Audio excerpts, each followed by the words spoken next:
দেশের বনাঞ্চল রক্ষায় বন কর্মকর্তাদের উপর অর্পিত দায়িত্ব সাহসিকতার সাথে পালনের আহ্বান জানিয়েছেন বাংলাদেশ ফরেস্টার্স অ্যাসোসিয়েশন বিএফএ চট্টগ্রাম আঞ্চলিক কমিটির নবনির্বাচিত সভাপতি মোহাম্মদ সরওয়ার জাহান।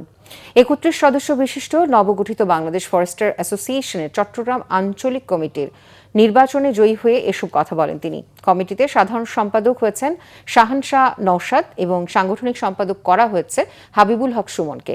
চট্টগ্রাম নগরীর একটি কনভেনশন হলে বর্ধিত সভা ও ইফতার মাহফিলে এই কমিটি গঠন করা হয়। অনুষ্ঠানে সভাপতিত্ব করেন কনক বড়ুয়া।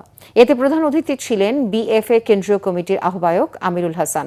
বিশেষ অতিথি হিসেবে উপস্থিত ছিলেন সদস্য সচিব খান জুলফিকার আলী, যুগ্ম আহ্বায়ক নাজমুল হাসান, কেন্দ্রীয় নেতা নূরে আলম হাফিজ ও আব্দুল মান্নান। সভায় ফরেস্টারদের ন্যায্য অধিকার ও বৈষম্য নিরসনের দাবি জানানো হয়। এ সময় পে স্কেল ও পদোন্নতির দাবিতে আগামী ১ মাসের আলটিমেটাম দিয়ে কঠোর আন্দোলনের ঘোষণা দেন তারা।